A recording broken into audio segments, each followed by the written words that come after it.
which moved us onto the next project, which came by accident. And we stumbled upon this. There were two workers in the 70s working for Polaroid, Caroline Hunter, who was in the accounts department, and her partner, Ken Williams, who was a chemist.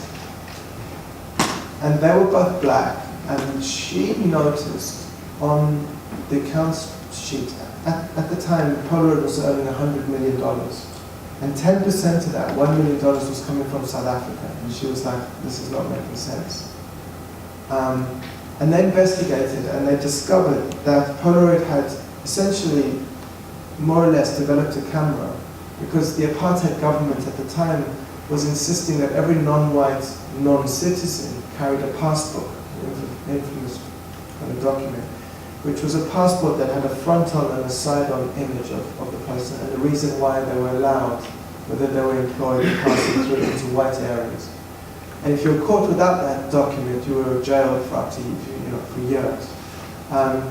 And what Polaroid had invented was a Polaroid camera with two lenses that would be more efficient, because it would take one picture front, and you'd say to the sitter, turn to the side, and you could use the second lens, and you would pull it out, and you'd have these two pictures.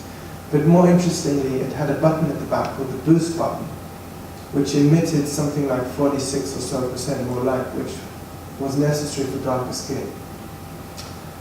And Caroline Hunter and her partner then started producing propaganda and started raising awareness.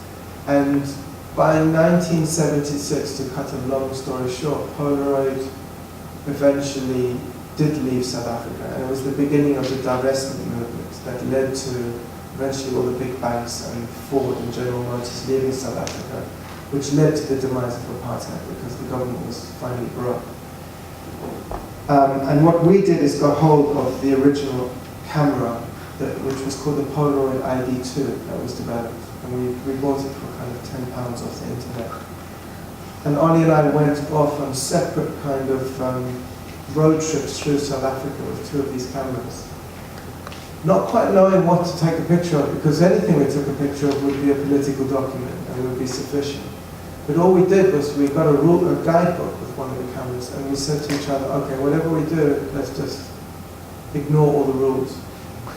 And the rules were, take a portrait, it needs to be 1.2 meters away. If it's the dark-skinned person, push the boost button, turn them to the side, blah, blah, blah. And we landed up just taking, partly through discussion, but partly coincidentally, just images of fauna through the country on this 3-week journey.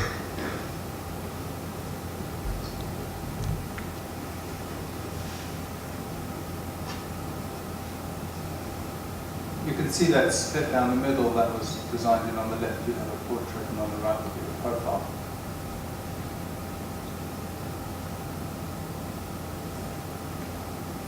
I think what struck us about this camera, or what it suggests, which is so interesting, is that film, the materiality of film, is not a neutral thing, and the technology of cameras are not neutral, and that somehow, built into this technology is a kind of ethics, a morality that is contained within the technology, and that's a kind of startling and quite disturbing idea. And it leads us on to this project.